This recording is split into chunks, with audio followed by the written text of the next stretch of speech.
Hello and welcome to another new episode of the You Got the Ron Dude podcast. I'm your host, Ron Jammin. Thank you very much for tuning in. So this episode, we're going to talk about, I was surprised by this, that it became kind of viral, the George Lopez and Ralph Barbosa controversy. But I'm going to talk about my opinions on it, even on Steve Trevino. So, if you like this episode, be sure to like, follow, subscribe, share, all that fun stuff. If you're listening on Anchor, you can leave a voice message. Otherwise, leave a comment elsewhere. I'll have links to all my stuff in the description. But otherwise, Sabaske, let's get right into it. Okay, I got to start out with George Lopez. He's been one of my favorite comics for, a couple decades. And, the George Lopez show, which I bought like the last 4 seasons on Prime years ago. Because it's just a great show, very well written. And as the show went on, the first couple seasons, George, he's pretty stiff. He just relies on like the big eye kind of reactions. But then I swear once he lost all that weight because of the kidney operation, you saw it in his Why You Crying special, the way he just moves and flows. And he just got more loose and even more funny. Even those scenes, where they show the house, they cut to the next scene, you'll hear stuff like, team leader. Just little things like that. But such a great show. And his, Why You Crying is one of my favorite specials. Meaning that if it's on, I'll watch it. And you want to show it off to people. From start to finish, it's hilarious. Just one of the best. I love how he moves around on stage, makes use of the microphone, the chair, just everything. It's hilarious. I'd love to see more and more reaction videos to it. But that being said, when he had Steve Trevino on the podcast, first of all, I was excited because I love hearing Trevino's thoughts on everything. Not only is he a great comic, successful, talented, but he dives deep into stuff. Like, well, I'm rich and successful, but I don't get this, I don't get that. Like he, kind of like Lopez to some regard, he had to do everything or a lot of stuff by himself. And I like hearing about that. He says, yeah, I have specials up, on Netflix and Amazon Prime, but I had to make those myself. They didn't offer them to me.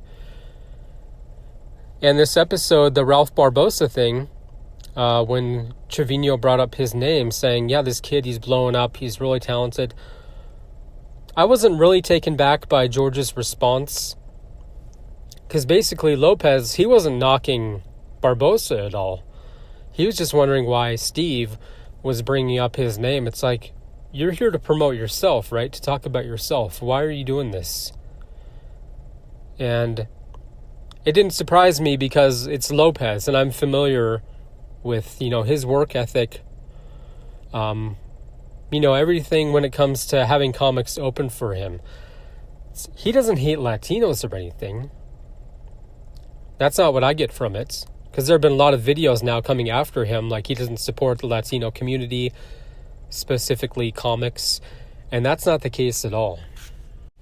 Now, my understanding, and I've heard this from other comics, and I think it's important. It's not only context, but it's also like, oh, okay.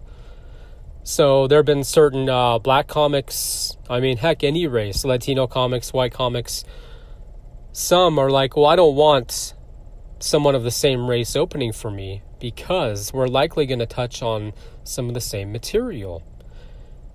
And with a comedy show, you want kind of diversity, not just with the comic, but with the material. And I was like, oh, that makes sense. Juan Villarreal, hilarious guy. Carlos Mencia, he said, like, nobody's made him laugh harder. And you can see him on some of Carlos's podcasts, the old Journey ones. And they did, like, Zoom meetings and stuff. But Juan talked about, being offered to be booked on this show, but then Lopez had called in and say, I want to be the only Latino on this show. But again, it's just important that you understand where Lopez is coming from. It's not really selfish or anything. It's just like, well, I don't want somebody else doing jokes that are similar to mine. Because you can touch on a lot of the same stuff. especially if you're from, the same areas and that. Trevino kind of talked about that when he mentioned the only comics to get HBO specials and where they're from, which is interesting.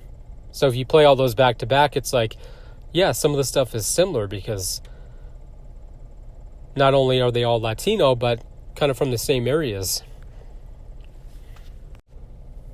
But I was shocked just because Ralph Barbosa, I saw him on the Flagrant 2 podcast. He's been on a bunch of others since then. But I watched the clip from Flagrant, and he understood, he even said that George reached out to him and said, it was nothing personal. I wasn't knocking you. He was just, confused why Steve was bringing up this comic because, like I said, I'm a huge fan of all these guys. With Steve, he's a really interesting character because, again, he'll tell you about all the success he's had, and I love hearing that stuff.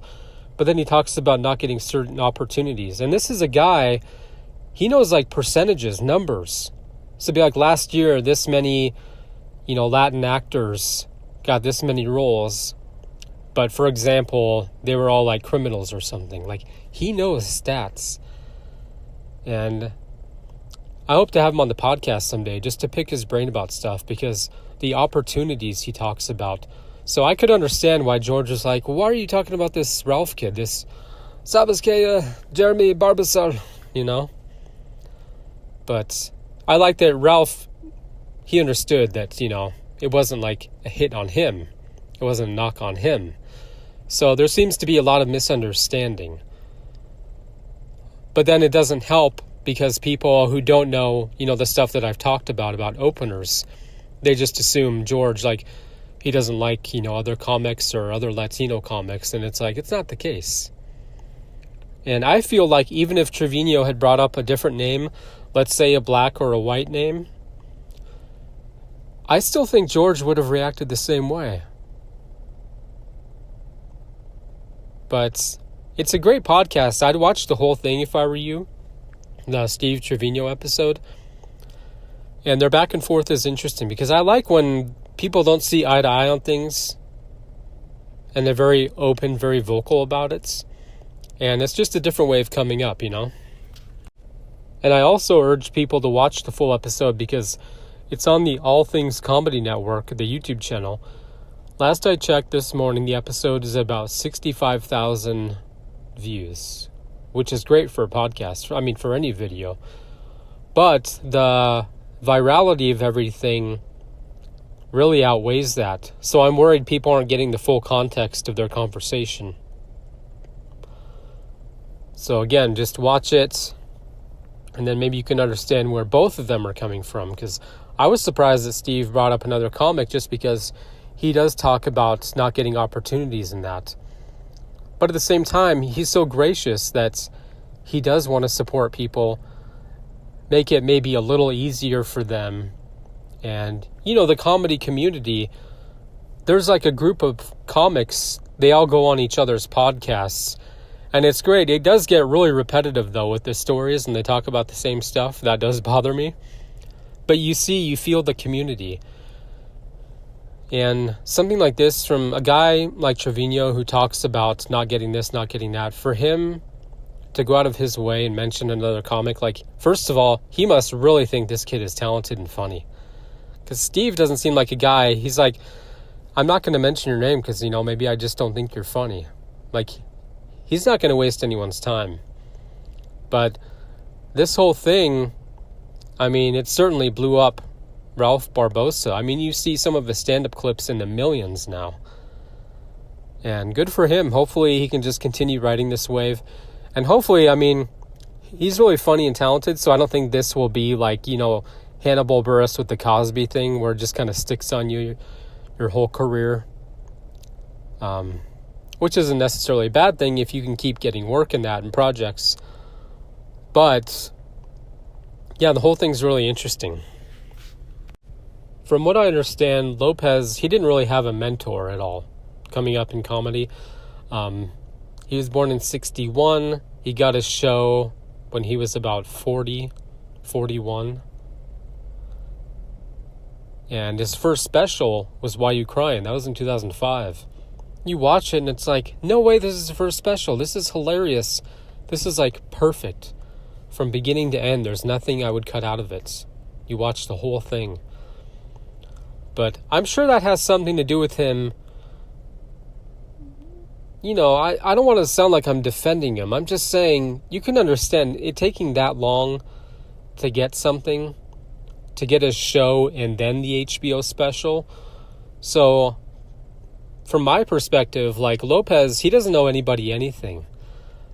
I mean, I'm sure he's always grateful to Sandra Bullock, because I believe she had a TV deal, and then she gave it to George. So I'm sure he's grateful for that always.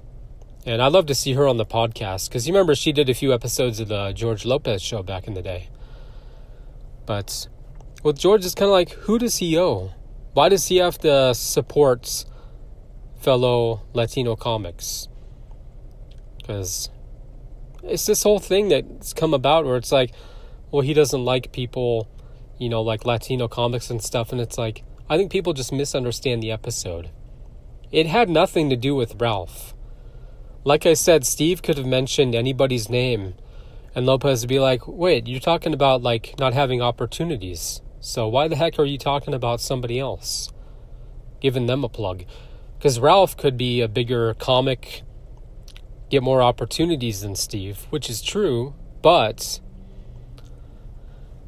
again, I don't think, who does George owe? Like, why does he have to, you know, pave the way for people? He said on the podcast he created a blueprint how to do it, but at the same time, it's like, you know, he's had, the Eric Estrada thing, which I say let it go, but I can understand at that young of an age. That just stays with you. And of course the whole Mencia thing. But I'd like to see Mencia on his podcast and Trevino's, because, you know, they bring up his name from time to time, but it's like, well, what are you going to say to his face? Are we talking one joke or 13 minutes of material? Mencia on his podcast, or no, it was a Q&A from a few years ago. He said, yeah, George waited for me at the airport. We're good. Yet Lopez, whenever he mentions Mencia, it's kind of in a negative way. But they did mention a few positive things, though, him and Trevino. But anyways, that's not to do with this episode. I just wanted to bring that up. But what's the argument? Why does George have to take in these comics and help them? I mean, obviously, if there's somebody he thinks is really talented, I'm sure he'd give them an opportunity. Even Trevino said, like, you having me on this episode helps me, so what's the difference? Now, at the same time, Lopez, he could have just said, you know, when Steve brought up Ralph, he could have said, oh, I don't know who that is, and left it at that. But again, I can see both sides of the argument, because Lopez is also like, well, why are you talking about this guy? And again, I think it seems to have done wonders for Ralph. I mean, I don't know, he might have a deal in the works, or several, or who knows. But that shows you the power of podcasting and, you know, kind of controversy in that. But I haven't seen a new episode of Lopez's Oh My God Hi podcast since then, I don't think. So I think it's nice that he personally and privately apologized to Ralph, because he just assured him, like, it wasn't about you. Like, I have nothing, I don't even know who you are. And it seems like that's been very public, though. Like, people talk about that a lot. So I think that did the job. And maybe Ralph will be on George's podcast, or on Steve's, or on both. That'd be great, because Ralph, his perspective is really interesting, because, again, people, even before that, would shout out, like, hey, man, you're the next George Lopez, and he'd be like, F Lopez. Just because it's like people are assuming that A, he's a fan, and B, he wants to be him. Or C, he even knows about him, let's say. And that's a good point. People shout out, you know, like, hey, you're the next Sebastian. You'd be like, what are you talking about? He's not even a role model for me. So I could understand that. But it'd be nice to maybe the three of them have a conversation and just go back and forth about stuff, because George is a guy, you just want to pick his brain about everything. You know, he's a really interesting guy. And, you know, this isn't anything new. I'm not like revealing something, but, you know, he's kind of a lone wolf. He likes being by himself. I'm the same way. And with his comedy and that, there could be a chip on his shoulder that it took, you know, until he was in his 40s for him to blow up. But look at all the success he's had. And all the shows he's had since the George Lopez show. I mean, remember Lopez Tonight? I thought he did a great job at that. Kind of campy at times. You can kind of tell, like, maybe he's, I don't know if that's him really laughing, but but he put on a smile. Had 2 seasons. And then, you know, St. George, Lopez v. Lopez and all that stuff. But I just don't understand where certain people are coming from. It's like, why does he have to create opportunities for people? You know, when him and Steve were talking, Steve mentioned, you know, I want to make it easier for these guys coming up. And George is kind of like, I don't think that's the right way. And that's fine. That's just his way. I mean, if he thinks you're funny, really talented, he might put you on a show. Who knows? But yeah, I just don't feel that he owes anybody anything. And it's not his responsibility to help other people make it, because it's up to him, really. If he thinks you're really talented, maybe it's kind of like a sleeper. Like Mark Norman, you're like, how did he not blow up like 10 years ago? Like, he's always been funny. So what I'm saying is that, imagine discovering Mark 10 years ago, and you're like, I want to give this guy a show, or I want to have him open for me. Put him on tours. He's hilarious, and, you know, nobody knows about him. But that should be up to you. And who knows with George if he watches a lot of stand-up, because it's like you don't want to take from other comics and stuff. Or he's just focused on his career. Anyways, that is going to do it for this episode. Thank you very much for listening. If you're listening on Anchor, remember you can leave a voice message. Otherwise, links to my stuff in the description. Leave some comments. Like, follow, share, rate, subscribe, all that fun stuff. I appreciate it. And I'd love to hear from you, because I could be missing something. But again, it's really entertaining to hear, you know, like I said with Steve, he talks about like details and what he has, what he doesn't have and stuff. And I hope they talk again on his podcast or on Steve's. But, you know, good for Ralph though. I mean, this blew up his name. I'd never heard of him either. And I looked him up, and it's like, he's already on Flagrant and all these other podcasts. And who knows, I mean, with Rogan, because it's like he loves comedy. This is a great opportunity. You know, maybe he wants Ralph to work at the Comedy Mothership. Shout out, because him opening up a club, that's one of the coolest things ever. And, you know, especially from a comic to do something like that. And, you know, Rogan's a good example of people having shots and opportunities, you know, because of him. And so it's great opening up a club. But yeah, anyways, let me know what you think. And thanks again for listening. I will see you next time on the You Got the Ron Dude podcast.